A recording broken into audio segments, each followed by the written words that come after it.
اس دنیا میں کوئی بھی ایسی جگہ نہیں جو خانہ کعبہ کی طرح مقدس اور مرکزی حیثیت رکھتی ہو۔ یہ مقام سعودی عرب میں وادی حجاز میں واقع ہے۔ روزانہ ہزاروں افراد 24 گھنٹے خانہ کعبہ کا طواف کرتے ہیں۔ خانہ کعبہ کی مقدس تصاویر لاکھوں کروڑوں کی زینت ہے، اور کروڑوں مسلمان اس مقام کو اپنا قبلہ تسلیم کرتے ہوئے اس کی جانب رخ کر کے 5 وقت کی نمازیں ادا کرتے ہیں۔ خانہ کعبہ مکعب یعنی کیوب کی شکل میں تعمیر ہونے کے ساتھ ساتھ تاریخ کے آئینے میں ایک انتہائی خاص مقام کا حامل بھی ہے۔ یہاں ہم خانہ کعبہ کے متعلق چند ایسے حقائق پیش کریں گے جن سے بہت کم لوگ واقف ہیں۔ نمبر 1، خانہ کعبہ کئی مرتبہ تعمیر ہو چکا ہے۔ دوستوں، خانہ کعبہ جس طرح آج ہمیں نظر آتا ہے یہ ویسا نہیں ہے جو حضرت ابراہیم علیہ السلام اور حضرت اسماعیل علیہ السلام کے دور میں تعمیر ہوا تھا۔ وقت کے ساتھ پیش آنے والی قدرتی آفات اور حادثات کی وجہ سے اس کو دوبارہ تعمیر کرنے کی ضرورت پڑتی رہی ہے۔ بے شک ہم سب جانتے ہیں کہ خانہ کعبہ کی دوبارہ تعمیر کا ایک بہت بڑا حصہ نبی کریم صلی اللہ علیہ وسلم کی زندگی میں نبوت ملنے سے پہلے ممکن ہو چکا تھا۔ یہ وہ وقت تھا جب نبی کریم صلی اللہ علیہ وسلم نے ایک بڑی خون ریزی کو اپنی دور اندیشی سے روکا تھا۔ ایک بڑے کپڑے میں حجر اسود کو رکھ کر ہر قبیلے کے سردار سے اٹھوایا تھا۔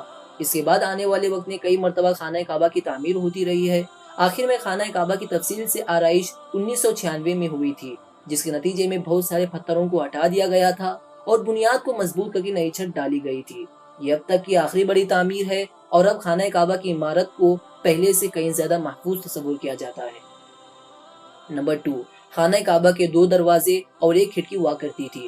دوستوں، دوبارہ تعمیر کی جانے سے پہلے خانہ کعبہ کا ایک دروازہ اندر داخل ہونے کے لیے اور ایک باہر جانے کے لیے استعمال ہوتا تھا۔ ایک زمانے تک خانہ کعبہ میں کھڑکی ہوا کرتی تھی۔ خانہ کعبہ کی جو شکل آج موجود ہے اس میں صرف دروازہ موجود ہے، لیکن اب کھڑکی ختم ہو چکی ہے۔ نمبر 3، خانہ کعبہ کے مختلف رنگ۔ ہم لوگوں نے خانہ کعبہ کو ہمیشہ کالے رنگ کی قصوہ اور سونے کے دھاگوں میں دیکھنے کی ایسی عادت ہو چکی ہے کہ ہم اس کو کسی اور رنگ میں تصور بھی نہیں کر سکتے۔ یہ روایت عباسیت، جن کے گھر کا رنگ کالا تھا، کے دور سے چلی آ رہی ہے، لیکن اس سے قبل خانہ کعبہ مختلف رنگ کے غلاف سے ڈھکا رہتا تھا۔ ان رنگوں میں ہرا، لال اور سفید رنگ شامل ہیں۔ نمبر 4، خانہ کعبہ کی چابیاں ایک خاندان کی طویل میں ہیں۔ فتح مکہ کے وقت نبی کریم صلی اللہ علیہ وسلم کو خانہ کعبہ کی چابیاں دی گئی تھی، لیکن بجائے اس کے کہ آپ صلی اللہ علیہ وسلم یہ چابیاں اپنے پاس رکھتے، آپ صلی اللہ علیہ وسلم نے یہ چابیاں بنی شیبہ کے خاندان عثمان بن طلحہ کو واپس کر دی۔ اس وقت سے آج تک وہ ان چابیوں کی روایتی رکھوال ہیں، اور نبی کریم صلی اللہ علیہ وسلم کے نادر الفاظ کی روشنی میں یہ چابیاں ہمیشہ ان کے پاس ہی محفوظ رہیں گی۔ نبی کریم صلی اللہ علیہ وسلم نے فرمایا تھا، اے بنی طلحہ، یہ چابیاں روز قیامت تک تیری تحویل میں رہیں گی، سوائے اس کے کہ وہ زور زبردستی تجھ سے غیر اخلاقی طریقے سے چھین لی جائیں۔ نمبر 5، پہلے خانہ کعبہ عوام کے لیے کھلا رہتا تھا۔ دوستوں، پہلے خانہ کعبہ ہفتے میں 2 مرتبہ عوام کے لیے کھلا ہوتا تھا، اور کوئی بھی خانہ کعبہ کے اندر داخل ہو کر عبادت کر سکتا تھا۔ لیکن موجودہ زمانے میں زائرین کی تعداد زیادہ ہونے کی وجہ سے اور دوسری وجوہات کی بنا پر خانہ کعبہ کو اب سال میں صرف 2 مرتبہ کھولا جاتا ہے، اور اس میں صرف اعلیٰ شخصیات اور خاص مہمان داخل ہو سکتے ہیں۔ نمبر 6، خانہ کعبہ کے آس پاس تیراکی کی جا سکتی تھی۔ دوستوں، خانہ کعبہ کے وادی کے نچلے حصے میں ہونے کی وجہ سے دیگر مسائل میں سے ایک مسئلہ یہ بھی تھا کہ جب بارش ہوا کرتی تھی تو وادی میں سیلاب آ جایا کرتا تھا۔ یہ مکہ جیسے شہر کے لیے کوئی انوکھی بات نہیں تھی، لیکن یہ بات دوسرے مسائل کی وجہ بنتی تھی۔ اس وقت یہاں سیلاب کی روک تھام اور ڈرینیج سسٹم کا نظام موجود نہیں تھا۔ بارش کے آخری دنوں میں خانہ کعبہ پانی میں آدھا ڈوبا رہتا تھا، اور یقیناً آپ کے ذہن میں ایک سوال آتا ہوگا کہ کیا اس وجہ سے طواف کعبہ رک گیا تھا؟ ہرگز نہیں، مسلمانوں نے کعبہ کے ارد گرد تیراکی شروع کر دی تھی۔ نمبر 7، تزئین و آرائش کروانے والے حکمرانوں کی نام کی تختی۔ کئی سال تک بہت لوگ اندازہ لگاتے رہے کہ خانہ کعبہ اندر سے کیسا نظر آتا ہے۔ وہ لوگ خوش نصیب ہیں جن کو خانہ کعبہ کے اندر داخل ہونے کی سعادت ملی، اور ایک خوش نصیب وہ ہیں جن کو تصویر بنانے کا موقع ملا، اور لاکھوں لوگوں نے یہ تصویریں انٹرنیٹ پر آن لائن دیکھی۔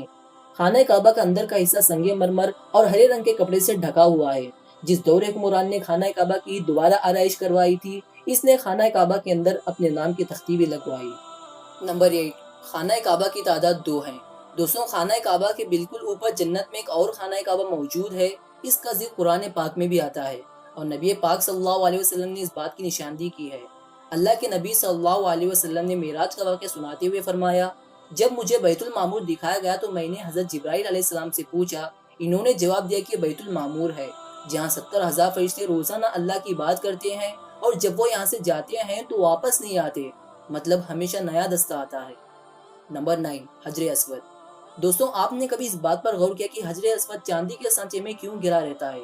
کچھ لوگوں کا خیال ہے کہ حجر اسود امویات کی فوج ہاتھوں مارے گئے پتھر لگنے کی وجہ سے ٹوٹ گیا تھا، جبکہ وہ مکے پر قابض تھے، جبکہ یہ پتھر عبداللہ بن زبیر کی ملکیت میں تھا۔